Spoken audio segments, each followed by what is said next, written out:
മഹാരാഷ്ട്രയിലെ ബുൽദാന ജില്ലയിലുള്ള മെഹൂന രാജ എന്ന് പറയുന്ന ആ ഇടത്താണ് ചോക്കാമേല എന്ന ഭഗവാന്റെ വിട്ടോബയുടെ ഏറ്റവും വലിയ ഭക്തന്മാരിൽ ഒരാളായിട്ടുള്ള ചോക്കാമേല എന്ന ആ മഹാഭക്തൻ ജനിക്കുന്നത്. ചോക്കാമേലാജി ജനിക്കുന്നത് മഹാർ എന്ന ജാതിയിലാണ്. മഹാർ ജാതി എന്ന് പറയുന്നത് അന്നത്തെ സാമൂഹിക വ്യവസ്ഥിതി വെച്ച് താഴ്ന്ന ജാതിയായാണ് കണക്കാക്കപ്പെട്ടിരുന്നത്. ഈ ഒരു കാര്യം കൊണ്ട് തന്നെ അന്നത്തെ സാമൂഹിക വ്യവസ്ഥിതി വെച്ച് ഒരുപാട് യാതനകൾ ഇദ്ദേഹത്തിന് സഹിക്കേണ്ടി വന്നു. ഭഗവാന്റെ ഏറ്റവും വലിയ ഭക്തൻ, പണ്ഡർപൂരിലെ ഭഗവാൻ വിട്ടോബയുടെ ഏറ്റവും വലിയ ഭക്തനായിട്ട് മാറിയിട്ട് കൂടിയും അത്രയും ഭക്തി ഉണ്ടായിട്ട് കൂടിയും ഒരുപാട് പ്രശ്നങ്ങൾ ഇദ്ദേഹത്തിന് സഹിക്കേണ്ടി വന്നു. അതിലൊരു പ്രശ്നമെന്ന് പറയുന്നത് ഭഗവാൻ എത്ര സുന്ദരമായാണ് മറ്റുള്ളവർക്കുള്ള ഉദാഹരണമാക്കി തൻ്റെ ഭക്തൻ്റെ മഹത്വം എങ്ങനെ മറ്റുള്ളവർക്ക് മനസ്സിലാക്കി എന്നുള്ളൊരു സുന്ദരമായ കഥയുണ്ട്. ഇദ്ദേഹം വളരെ ദാരിദ്ര്യ അവസ്ഥയിലാണ് ജീവിച്ചിരുന്നത്. ഇദ്ദേഹവും ഇദ്ദേഹത്തിൻ്റെ കുടുംബവും വളരെ ദാരിദ്ര്യം അനുഭവിച്ച് മുന്നോട്ട് പോകുന്ന കാലഘട്ടമായിരുന്നു. ആഹാരത്തിന് പോലും വകയില്ലായിരുന്നു എന്ന് പറയാം. അങ്ങനെ അദ്ദേഹം ഒരുപാട് ജോലിയൊക്കെ ചെയ്ത് കുറച്ച് പണം അദ്ദേഹത്തിന് കിട്ടി. അതുകൊണ്ട് തൻ്റെ പട്ടിണി മാറ്റാനായി എന്തെങ്കിലും പച്ചക്കറികളൊക്കെ സാധനങ്ങളൊക്കെ വാങ്ങാമെന്ന് പറഞ്ഞ്, അല്ലെങ്കിൽ അങ്ങനെ വിചാരിച്ചുകൊണ്ട് ഇദ്ദേഹം ചന്തയിൽ പോകുന്നു. ചന്തയിൽ പോകുമ്പോൾ അവിടെ നല്ല സുന്ദരമായ മധുരമുള്ള പഴങ്ങൾ, വാഴപ്പഴങ്ങൾ ഇദ്ദേഹം കാണുകയാണ്. അത് കണ്ടപ്പോഴേ ഇദ്ദേഹത്തിൻ്റെ മനസ്സിൽ ഒരു ആഗ്രഹം തോന്നുകയാണ്. എനിക്ക് ആഹാരം കിട്ടിയില്ലെങ്കിലും കുഴപ്പമില്ല, എൻ്റെ കയ്യിലുള്ള ഈ കുറച്ച് പണം വെച്ച് ഞാൻ ആ പഴങ്ങൾ വാങ്ങി എൻ്റെ ഭഗവാനായിട്ടുള്ള വിട്ടലയ്ക്ക് കൊണ്ട് കൊടുത്താലോ, ഭഗവാൻ ശ്രീകൃഷ്ണന് കൊണ്ട് കൊടുത്താലോ എന്നുള്ളൊരു ആഗ്രഹം ആ മഹാഭക്തൻ്റെ മനസ്സിൽ ഉദയം ചെയ്തു. അങ്ങനെ ആ ഭക്തൻ കയ്യിലുണ്ടായിരുന്ന കുറച്ച് പണം, തൻ്റെ ദാരിദ്ര്യം അല്ലെങ്കിൽ തൻ്റെ ആഹാരത്തിനായി വെച്ചിരുന്ന ആ പണം പോലും അത്രയും ദാരിദ്ര്യാവസ്ഥയിൽ, അത്രയും പട്ടിണി അനുഭവിക്കുന്ന അവസ്ഥയിലും അദ്ദേഹം അതുകൊണ്ട് പഴങ്ങൾ വാങ്ങി ഭഗവാന് നേദിക്കാനായി ഇദ്ദേഹം പോകുകയാണ്. ഒരു വാഴക്കുല വാങ്ങുന്നു. ആ വാഴക്കുല ഭഗവാന് സമർപ്പിക്കാനായി പോകുന്നു. നമ്മൾ പറഞ്ഞു ഇദ്ദേഹം മഹാർ ജാതിയിൽപ്പെട്ടതാണ്. അന്നത്തെ സാമൂഹിക വ്യവസ്ഥിതി വെച്ച് ക്ഷേത്രപ്രവേശനമില്ലായിരുന്നു, തൊട്ടുകൂടായ്മയും അനുഭവിച്ചിരുന്ന ജാതിയായിരുന്നു മഹാർ ജാതി എന്ന് പറയുന്നത്. അതുകൊണ്ട് തന്നെ ഇദ്ദേഹം ഈ പഴങ്ങളുമായി ചെല്ലുമ്പോൾ അവിടെയുള്ള വലിയ ഭക്തരെന്ന് സ്വയം അഹങ്കരിക്കുന്ന വിട്ടല ഭഗവാന്റെ ക്ഷേത്രത്തിൻ്റെ ഭാരവാഹികൾ ഇദ്ദേഹത്തെ അവിടെ തടഞ്ഞിട്ട് ചോദിച്ചു, എങ്ങോട്ടാണ് നീ ഈ വാഴക്കുലയുമായി പോകുന്നത്? അപ്പോൾ അദ്ദേഹം പറഞ്ഞു, ഈ വാഴക്കുല എൻ്റെ പ്രാണനായിട്ടുള്ള എൻ്റെ ഭഗവാന് വേണ്ടിയാണ് ഞാൻ കൊണ്ടുവന്നത്, ഇത് ഞാൻ നേദിക്കാൻ പോകുകയാണ് എന്ന് വളരെ സന്തോഷത്തോടു കൂടി പറഞ്ഞു. ഇത് കേട്ടപ്പോഴേ അവിടെ നിന്നിരുന്ന ആളുകൾ ചോദിച്ചു, നിന്റെ കൈകൊണ്ട് നീ കൊടുക്കുന്ന ഈ വാഴപ്പഴം ഭഗവാൻ കഴിക്കുമോ? ഒരിക്കലുമില്ല, നിനക്ക് ക്ഷേത്രത്തിനുള്ളിൽ പോയിട്ട് ഇതിൻ്റെ പരിസരത്ത് പോലും നിൽക്കാൻ സാധിക്കില്ല എന്ന് പറഞ്ഞ് അദ്ദേഹത്തെ വളരെയധികം സങ്കടപ്പെടുത്തി. മാനസികവും ശാരീരികവുമായിട്ടുള്ള ബുദ്ധിമുട്ടുകൾ പോലും അദ്ദേഹത്തിന് വന്നു ഈ ഒരു സാഹചര്യത്തിൽ. ആ രീതിയിൽ അവർ ഇദ്ദേഹത്തെ വളരെ മോശമായി ഇദ്ദേഹത്തോട് പെരുമാറി പറഞ്ഞു വിട്ടു. അതിനോടൊപ്പം അദ്ദേഹം ആ വാഴക്കുലയും തിരിച്ച് വീട്ടിലേക്ക് കൊണ്ടുപോയി. വളരെ സങ്കടത്തിലായിരുന്നു ഇദ്ദേഹം തിരിച്ചു പോയത്. എന്നിട്ട് ഭഗവാനോട് വീട്ടിൽ ചെന്ന് ഭഗവാൻ വിട്ടോബയോട് ചോദിക്കുകയാണ്, ഭഗവാനെ, എനിക്കെന്താണ് കുഴപ്പം? ഞാൻ ഇങ്ങനെ ആയത് എൻ്റെ തെറ്റാണോ? നിനക്ക് വേണ്ടെങ്കിൽ ഈ ജീവൻ ആർക്കും വേണ്ട, നീ എന്നെ സ്വീകരിക്കുന്നില്ലെങ്കിൽ ആരും എന്നെ സ്വീകരിക്കേണ്ട, എനിക്ക് പോലും എൻ്റെ ഈ ജീവൻ വേണ്ട എന്ന് പറഞ്ഞ് ചോക്കാമേല എന്ന ആ മഹാഭക്തൻ ആ നിമിഷം മുതൽ ജലപാനം ഉപേക്ഷിച്ചു. ഞാൻ ആഹാരവും കഴിക്കില്ല, ഒരു തുള്ളി ജലവും സ്വീകരിക്കില്ല, എനിക്കിനി മരണം തന്നെ ശരണം, എനിക്ക് ഇനി ഒന്നും വേണ്ട, നീ എന്നെ സ്വീകരിക്കുന്നില്ലെങ്കിൽ എനിക്കൊന്നും വേണ്ട, എനിക്ക് ഈ ജീവനേ വേണ്ട എന്നുള്ളൊരു ഭാവത്തോടു കൂടി ഇരിക്കാൻ തുടങ്ങി. ആ ദിവസം തന്നെ രാത്രിയിൽ വിട്ടോബ ക്ഷേത്രത്തിലെ എല്ലാ പൂജാതി കാര്യങ്ങളും കഴിഞ്ഞ് ക്ഷേത്രം അടച്ചു കഴിഞ്ഞപ്പോൾ ചോക്കാമേലയുടെ ഗൃഹത്തിന് പുറത്തു നിന്ന്, വീടിന് പുറത്തു നിന്ന് ഒരു ശബ്ദം കേൾക്കുകയാണ്, ചോക്ക വാതിൽ തുറക്കൂ, ചോക്ക വാതിൽ തുറക്കൂ എന്ന് മധുരമാർന്ന, അദ്ദേഹം ഇന്നേ വരെ കേട്ടിട്ടുള്ളതിൽ വെച്ച് ഏറ്റവും മധുരമാർന്ന ശബ്ദത്തോടു കൂടി പുറത്തു നിന്ന് ആരോ പറയുന്നു. ഇദ്ദേഹം വാതിൽ തുറന്നു നോക്കിയപ്പോൾ ആരാണ്? സാക്ഷാൽ ബാലകൃഷ്ണനായി വിട്ടല ഭഗവാൻ വന്ന് നിൽക്കുകയാണ്. ക്ഷേത്രത്തിലെ പൂജാതി കാര്യങ്ങളെല്ലാം കഴിഞ്ഞ് വാതിലടച്ചു കഴിഞ്ഞപ്പോൾ ഭഗവാൻ ആരും അറിയാതെ ചോക്കാമേലയുടെ വീട്ടിലേക്ക് വന്നിരിക്കുകയാണ്, ആ ഗൃഹത്തിലേക്ക് വന്നിരിക്കുകയാണ്. എന്നിട്ട് ചോക്കാമേല ഇത് കണ്ട് അത്ഭുതപ്പെട്ട് നിൽക്കുകയാണ്. ഇങ്ങനെയുള്ളൊരു തേജസ്വി ആയിട്ടുള്ള ഒരു രൂപം ഇന്നേ വരെ അദ്ദേഹം ജീവിതത്തിൽ കണ്ടിട്ടില്ല. സൂര്യചന്ദ്രന്മാർ ഒരുമിച്ച് വന്നതുപോലെയാണ് ആ തേജസ്. ഇതെല്ലാം കണ്ട് അത്ഭുതപ്പെട്ട് ഭഗവാനെ എന്ന് പറഞ്ഞ കാലിലേക്ക് വീഴുമ്പോൾ ഭഗവാൻ വിട്ടോബ, ആ സാക്ഷാൽ കൃഷ്ണൻ ചോദിക്കുന്നു, എവിടെ എനിക്ക് വേണ്ടി കൊണ്ടുവന്ന പഴങ്ങൾ എവിടെ? എനിക്ക് വേണ്ടി കൊണ്ടുവന്ന ആ വാഴപ്പഴങ്ങൾ എവിടെ എന്ന് ചോദിക്കുന്നു.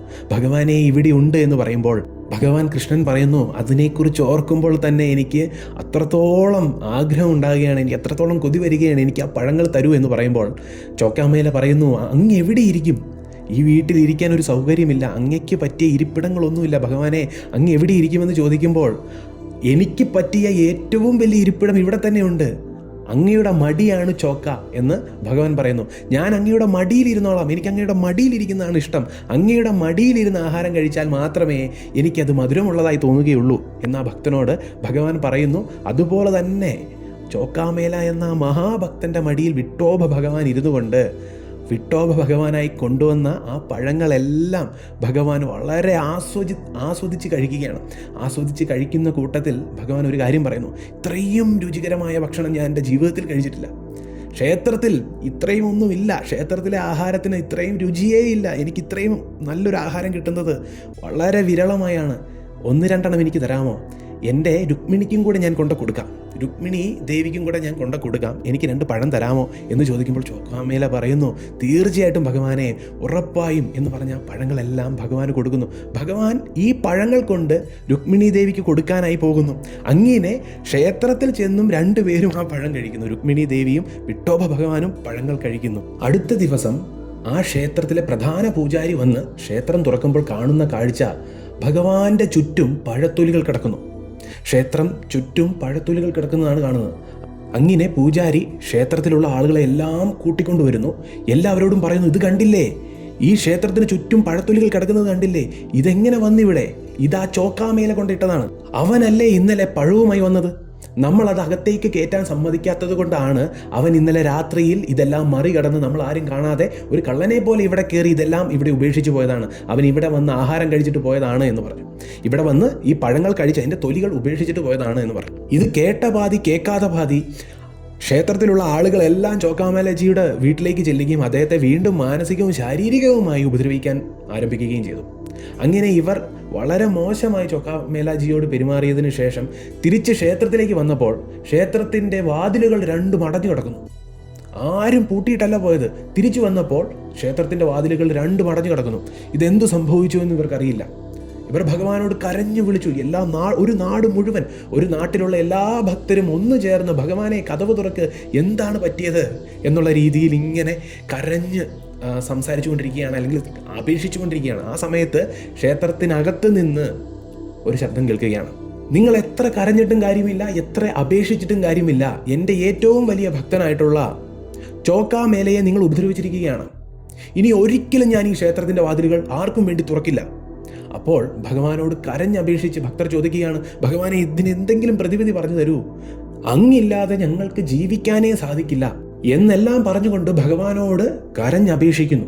അവസാനം ഭഗവാൻ പറഞ്ഞു തന്നു, അല്ലെങ്കിൽ ഭക്തരോട് പറഞ്ഞു, എന്താണ് പ്രതിവിധി എന്ന്.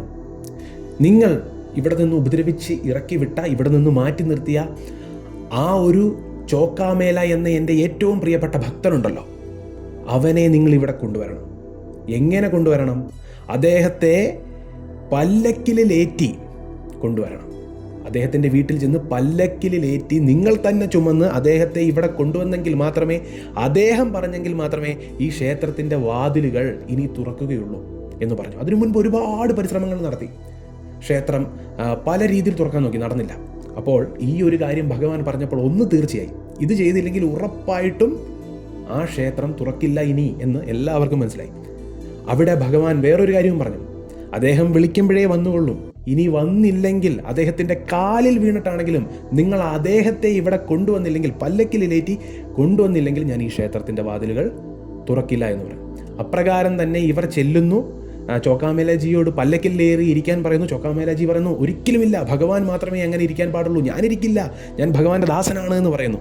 അപ്പോൾ ഭക്തർ പറയുന്നു, ഒരിക്കലുമല്ല, ഞങ്ങൾ അങ്ങയെ പല്ലക്കിലേറ്റി കൊണ്ടുപോയില്ലെങ്കിൽ തീർച്ചയായും ഭഗവാൻ ഞങ്ങളോട് പിണങ്ങും, പിന്നെ ഒരിക്കലും ആ കതവ് തുറക്കില്ല, പിന്നെ ഒരിക്കലും ഭഗവാൻ ഞങ്ങൾക്ക് ദർശനം നൽകില്ല, അതുകൊണ്ട് അങ്ങ് പല്ലക്കിലേറണം എന്ന് പറഞ്ഞ് പല്ലക്കിലേറ്റി അദ്ദേഹത്തെ അത്രയും ആദരവോടുകൂടി ആരവത്തോടുകൂടി ഭഗവാന്റെ മുന്നിൽ കൊണ്ട് നിർത്തി അദ്ദേഹം പറയുകയാണ്, ഭഗവാനെ, ആ വാതിലൊന്ന് തുറക്കണേ, ഈ ഭക്തന് വേണ്ടി തുറക്കണേ എന്ന് പറയുമ്പോൾ അപ്പോൾ തന്നെ ക്ഷേത്രത്തിൻ്റെ വാതിലുകൾ തുറക്കുകയാണ്. അപ്പോൾ നമ്മൾ ഭഗവാന്റെ മുന്നിൽ ചെന്ന് കാണുന്ന ഭക്തർ കാണുന്നത് ഭഗവാൻ ധാരധാരയായി കണ്ണീരോടെ നിൽക്കുന്നതാണ്. അപ്പോൾ അത്രയ്ക്കും ഭഗവാന്റെ ഭക്തനെ സ്നേഹിക്കുന്നു എന്നാണ് അതിൻ്റെ അർത്ഥം. ജാതി മത വർഗ വർണ്ണത്തിന് അതീതമായി ഭഗവാന്റെ സ്നേഹം എല്ലാ ഭക്തർക്കും ഒരുപോലെയാണ് എന്നുള്ളതാണ് അർത്ഥം. ഭഗവാൻ ഭക്തി മാത്രമേ നോക്കുകയുള്ളൂ, വേറെ ഒന്നും നോക്കുകയില്ല. ജാതി, മതം, വർഗം, വർണ്ണം, എവിടെ നിന്ന് വന്നു, ഏത് രാജ്യമാണ്, ഏത് സംസ്ഥാനമാണ്, ഏത് ജാതി, ഒന്നും നോക്കുകയില്ല. ഭഗവാൻ ഒരു കാര്യം മാത്രമേ നോക്കുകയുള്ളൂ. ചോക്കാമേലാജി ശരീരം ത്യജിച്ചതിന് ശേഷവും അദ്ദേഹത്തിൻ്റെ ശരീരത്തിൽ നിന്ന് വിട്ടോബ വിട്ടോബ വിട്ടോബ എന്നുള്ള ആ നാമം നിലയ്ക്കാതെ ഇങ്ങനെ വന്നുകൊണ്ടിരുന്നു എന്നാണ് പറയുന്നത്. ഭക്തന് ഭഗവാനോടുള്ള അഭേദ്യമായിട്ടുള്ള ഭക്തിയും ഭഗവാന് ഭക്തനോടുള്ള അഭേദ്യമായിട്ടുള്ള സ്നേഹത്തിൻ്റെയും കഥയാണ് വിട്ടോബയുടെയും ചോക്കാമേലയുടെയും കഥയിലൂടെ നമ്മൾ മനസ്സിലാക്കുന്നത്. ഇവിടെ നമ്മൾ മനസ്സിലാക്കേണ്ട കാര്യമുണ്ട്, അദ്ദേഹത്തിൻ്റെ ശരീരത്തിന് അന്ത്യം സംഭവിച്ചതിന് ശേഷം പോലും വിട്ടോബ ഭഗവാൻ അദ്ദേഹത്തിൻ്റെ തൊട്ടടുത്ത് മഹാദ്വാരിൻ്റെ അവിടെ ഇപ്പോഴും ഇദ്ദേഹത്തിൻ്റെ ശരീരമുണ്ട്, ചോക്കാമേലാജിയുടെ ശരീരമുണ്ട് എന്നാണ് നമുക്ക് മനസ്സിലാക്കാനും സാധിക്കുന്നത്. അപ്പോൾ അത്രത്തോളം അത്ഭുതങ്ങൾ നടന്ന, ഭക്തിയുടെ വില നമ്മൾക്ക് മനസ്സിലാക്കി തരുന്ന ഏറ്റവും സുന്ദരമായ ഭഗവാൻ കൃഷ്ണൻ്റെ ഒരു കഥയാണ് ഇപ്പോൾ കേട്ടത്. ചോക്കാമേല എന്ന ആ മഹാഭക്തന് മുന്നിൽ പ്രണാമം അർപ്പിച്ചുകൊണ്ട് നിർത്തുന്നു. അഹോബിലം.